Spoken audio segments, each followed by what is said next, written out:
कावड़ यात्रा 2024 को सकुशल एवं सुविधाजनक संपन्न कराने हेतु मंडलायुक्त डॉक्टर हर्षिकेश भास्कर यशोद ने जिलाधिकारी मनीष बंसल, वरिष्ठ पुलिस अधीक्षक रोहित सिंह संजवान, नगर आयुक्त संजय चौहान की उपस्थिति में कावड़ यात्रियों की सुविधा के लिए वेब पेज लिंक एवं QR कोड का लोकार्पण किया।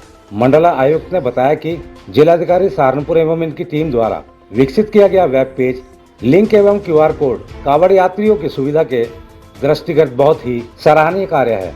उन्होंने बताया कि इस लिंक को गूगल मैप से जोड़ा गया है।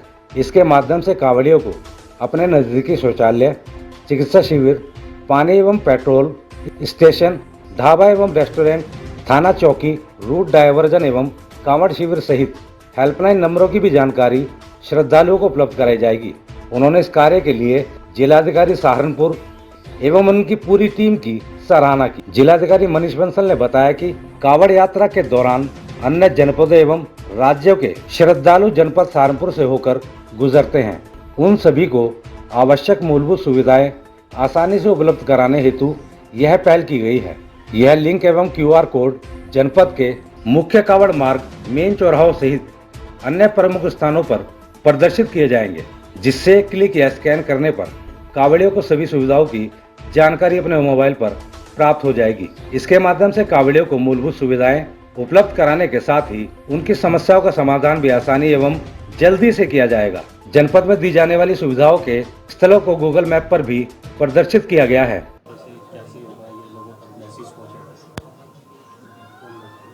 जैसा कि आपने अभी सुना, एक डिटेल्ड ब्रीफिंग जिलाधिकारी महोदय ने भी यहाँ पर की है और कावड़ यात्रा में जो हमारे श्रद्धालु और यात्री आते हैं जनपद में सहारनपुर में, उनके लिए अलग अलग तरह की सुविधाएं जो है प्रशासन द्वारा मुहैया कराई जाती है, जिसमें चिकित्सा सेवाएं होती है, एम्बुलेंस की व्यवस्थाएं होती है, एंटी स्नेक वेनम की व्यवस्थाएं की जाती है। उनके विश्राम के लिए कैंप्स आयोजित किए जाते हैं। कैंप्स के साथ साथ में उनके खान पान के लिए भी व्यवस्थाएँ की जाती है। टॉयलेट्स की वहाँ पर उपलब्धता होती है और इसके अलावा अन्य भी मतलब जो है कंट्रोल रूम के माध्यम से खोया पाया केंद्र या फिर अन्य प्रकार की कोई अगर समस्या होती है तो उसके निराकरण के लिए भी व्यवस्थाएं की जाती है। तो इन सारी सुविधाओं को देखते हुए, क्योंकि इसमें कई सारे विभाग इसमें कार्य कर रहे होते हैं और उन कई सारे विभागों की योजना या फिर कई सारे विभागों की सुविधाएँ जो है यात्रा के लिए उपलब्ध होती हैं, परंतु कहीं ना कहीं इन सारी सुविधाओं की सूचना एक जगह पर श्रद्धालुओं को उपलब्ध होना भी बहुत महत्वपूर्ण होता है। और इसकी कमी को देखते हुए जिलाधिकारी सहारनपुर द्वारा इसमें ये अच्छी पहल करके एक ये वेबसाइट और एक ऐप इसमें डेवलप किया गया है, जिसको स्कैन करने पर जो यात्री है हमारे, उनको निकटस्थ उपलब्ध सेवाओं के बारे में सूचना मिल पाएगी। मुझे लगता है ये कि बहुत अच्छा कदम उठाया गया है और यात्रियों को इससे बहुत सुविधा होगी।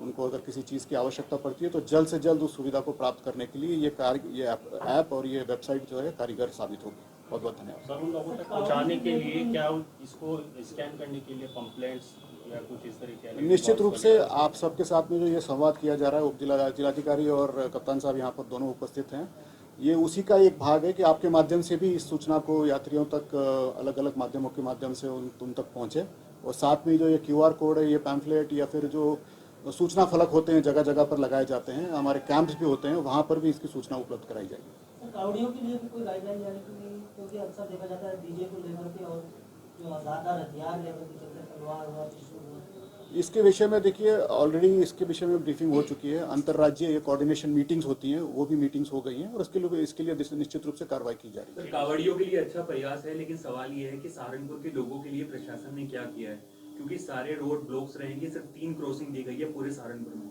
तो उनके लिए क्या रहेगा? अगर हॉस्पिटल की बात है, बच्चों के लिए बात है, जो सीनियर सिटीजन है, उसके लिए क्या व्यवस्था की गई है? देखिए, ये वार्षिक आयोजन होता है और कावड़ यात्रा में जो जिस तरह से भीड़ आती है वो एक समान नहीं होती है और ये बदलती रहती है। तो उसकी दृष्टिगत प्रशासन को जो भी आवश्यक कदम लेने होते हैं वो निश्चित रूप से हम लोग लेंगे। आपने कहा कि मौसम चुनौतीपूर्ण है। पिछले साल हमने देखा, एक तरफ कावड़ यात्रा चल रही थी, दूसरी तरफ पूरे सहारनपुर में बाढ़ की स्थिति थी, लोग परेशान थे, पानी था, और इस दौरान भी यही स्थिति बन रही है क्योंकि बारिश 2 दिन से लगातार हो रही है। क्या उसको लेकर कोई व्यवस्था की गई है? कोई टोल फ्री नंबर या कुछ ऐसी एप्लीकेशन बनाई गई है?